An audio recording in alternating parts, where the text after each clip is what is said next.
KPCC ಅಧ್ಯಕ್ಷನ ಸ್ಥಾನಕ್ಕೆ ಸಂಬಂಧಿಸಿದಂತೆ ರಾಜಕೀಯ ಚರ್ಚೆಗಳು ಜೋರಾಗಿರುವ ನಡುವೆ ಹೈಕಮಾಂಡ್ ಸತೀಶ್ ಜಾರಕಿಹೊಳಿ ಅವರನ್ನ ನೇಮಕ ಮಾಡಿದರೆ ಸ್ವಾಗತಿಸುತ್ತೇವೆ ಎಂದು ಸಾರಿಗೆ ಸಚಿವ ರಾಮಲಿಂಗಾರೆಡ್ಡಿ ಹೇಳಿದ್ರು. ಬೆಳಗಾವಿಯಲ್ಲಿ ನೀಡಿದ ಅವರ ಹೇಳಿಕೆ ರಾಜಕೀಯ ವಲಯದಲ್ಲಿ ಚರ್ಚೆಗೆ ಗ್ರಾಸವಾಗಿದೆ. ಆ ಕುರಿತು ಒಂದು ವರದಿ ಇಲ್ಲಿದೆ ನೋಡಿ. ಹೌದು, ಬೆಳಗಾವಿ ಜಿಲ್ಲೆಯ ಕಿತ್ತೂರಿನಲ್ಲಿ ಮಾಧ್ಯಮಗಳೊಂದಿಗೆ ಮಾತನಾಡಿದ ಸಚಿವ ರಾಮಲಿಂಗಾರೆಡ್ಡಿ ಕೆಪಿಸಿಸಿ ಅಧ್ಯಕ್ಷರ ನೇಮಕಾತಿ ಸಂಪೂರ್ಣವಾಗಿ ಹೈಕಮಾಂಡ್ ಅಧಿಕಾರದಲ್ಲಿದೆ ಎಂದು ಹೇಳಿದ್ರು. ಹೈಕಮಾಂಡ್ ಸತೀಶ್ ಜಾರಕಿಹೊಳಿ ಅವರನ್ನ ಅಧ್ಯಕ್ಷರಾಗಿ ನೇಮಕ ಮಾಡಿದರೆ ನಾವು ಸ್ವಾಗತಿಸುತ್ತೇವೆ. ಪಕ್ಷದ ತೀರ್ಮಾನಕ್ಕೆ ಸಿಎಂ, ಡಿಸಿಎಂ ಸೇರಿದಂತೆ ಎಲ್ಲರೂ ಬದ್ಧರಾಗಿರುತ್ತಾರೆ ಎಂದು ಸ್ಪಷ್ಟಪಡಿಸಿದರು. ಸತೀಶ್ ಜಾರಕಿಹೊಳಿ ಅವರು ಕೆಪಿಸಿಸಿ ಅಧ್ಯಕ್ಷ ಆಗಬೇಕು ಅಂತ ಹೈಕಮಾಂಡ್ ನೇಮಕ ಮಾಡಿದ್ರೆ ನಾವೆಲ್ಲ ಸ್ವಾಗತ ಮಾಡ್ತೀವಿ.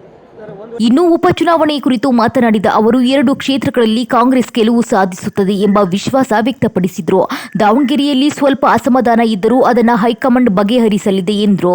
ರಾಜ್ಯದಲ್ಲಿ ಈ ಫಲಿತಾಂಶದಿಂದ ಯಾವುದೇ ರಾಜಕೀಯ ಬದಲಾವಣೆ ಆಗುವುದಿಲ್ಲ. ಉಪಚುನಾವಣೆ ಫಲಿತಾಂಶವನ್ನು ದೊಡ್ಡ ಮಟ್ಟದಲ್ಲಿ ಅರ್ಥೈಸಿಕೊಳ್ಳಬಾರದು ಎಂದು ಸ್ಪಷ್ಟಪಡಿಸಿದರು. ಬೈ ಎಲೆಕ್ಷನ್ ಬಾಗಲಕೋಟೆ ಲೀಡ್ ಇದೆ, ದಾವಣಗೆರೆ ಸಮಸಮವಾಗಿ ಹೋಗ್ತಾ ಇದೆ. ಹಾವು ಎಣ್ಣೆ ಅಂತಾರಲ್ಲ, ಹಂಗೆ ಹಾವು ಎಣ್ಣೆ ಆಟ ಅಂತಾರಲ್ಲ, ಅವ್ರ ಮೇಲಕ್ಕೆ ಹೋಗ್ತಾರೆ, ಇವ್ರ ಮೇಲೆ ಕೆಳಕ್ಕೆ ಬರ್ತಾರೆ, ಇವ್ರು ಕೆಳಕ್ಕೆ ಬರ್ತಾರೆ, ಅವ್ರ ಮೇಲಕ್ಕೆ ಹೋಗ್ತಾರೆ. ಕೊನೆಯದಾಗಿ ಕಾಂಗ್ರೆಸ್ಸು ಅಂತರ ಕಡಿಮೆ ಆಗುತ್ತೆ, ಗೆಲ್ತೀವಿ. ಆ ವಿಚಾರ ಎಲ್ಲ ಕೇಳಬೇಡ್ರಪ್ಪ, ಬೇರೆ ಎಲ್ಲ ಇದ್ರೆ ಕೇಳಿ. ಬಾಗಲಕೋಟೆ 15,000 ಲೀಡ್ ಇದೆಯಲ್ಲ, ಈಗಲೇ 15,000 ಲೀಡ್ ಇದೆ. ದಾವಣಗೆರೆ ಆಮೇಲೆ ಹತ್ತಿರ ಒಂದು 300 ಬೂತ್ ಇರುತ್ತೆ ಅವರೇಜು. ಅಲ್ಲಿ ಎಲ್ಲಿಂದ ಪ್ರಾರಂಭ ಮಾಡ್ತಾರೆ ಅನ್ನೋದು ಡೌಟು. ನೋಡಬೇಕದು. ಸ್ವಲ್ಪ ಇತ್ತಲ್ಲ, ಎಲ್ರಿಗೂ ಗೊತ್ತಲ್ಲ, ಅಸಮಾಧಾನ ಇದ್ದಿದ್ದು ಎಲ್ಲರಿಗೂ ಗೊತ್ತಲ್ಲ. ಇನ್ನು ಮುಖ್ಯಮಂತ್ರಿಗಳು ಯಾರಿಗೂ ರಾಜೀನಾಮೆ ಕೇಳಿಲ್ಲ, ಕೇಳಿದರೆ ಸಚಿವರು ಕೊಡ್ತಾರೆ. ಆದರೆ ಇಂತಹ ಪರಿಸ್ಥಿತಿ ಇದುವರೆಗೂ ಬಂದಿಲ್ಲ ಎಂದರು. ಇನ್ನು ಪಕ್ಷದ ಅಸಮಾಧಾನವನ್ನ ಮಾಧ್ಯಮಗಳ ಮುಂದೆ ವ್ಯಕ್ತಪಡಿಸುವುದು ಪಕ್ಷಕ್ಕೆ ಹಾನಿ ಮಾಡುತ್ತದೆ, ಅದನ್ನು ಒಳಗೊಳಗೆ ಪರಿಹರಿಸಬೇಕು ಎಂದು ಸಲಹೆ ನೀಡಿದರು. ನಮ್ಮ ರಾಜ್ಯದಲ್ಲಿ ಏನಾಗಲ್ಲ,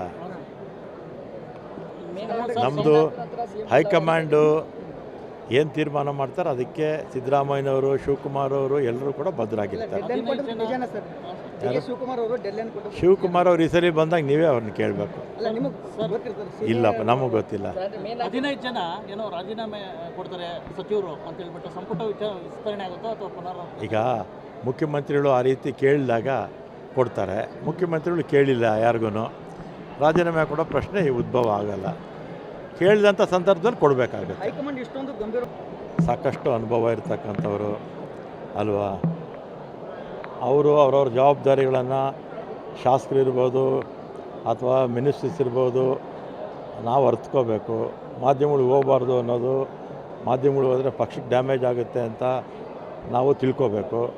ತಿಳ್ಕೊಳ್ತಾ ಇದ್ದರೆ ಈ ರೀತಿ ಗೊಂದಲ ಆಗುತ್ತೆ. ಒಟ್ನಲ್ಲಿ ಕೆಪಿಸಿಸಿ ಅಧ್ಯಕ್ಷನ ಸ್ಥಾನ ಸೇರಿದಂತೆ ಹಲವು ರಾಜಕೀಯ ಬೆಳವಣಿಗೆಗಳ ಕುರಿತು ಹೈಕಮಾಂಡ್ ತೀರ್ಮಾನವೇ ಅಂತಿಮ ಎಂದು ರಾಮಲಿಂಗಾರೆಡ್ಡಿ ಪುನರುಚ್ಚರಿಸಿದರು.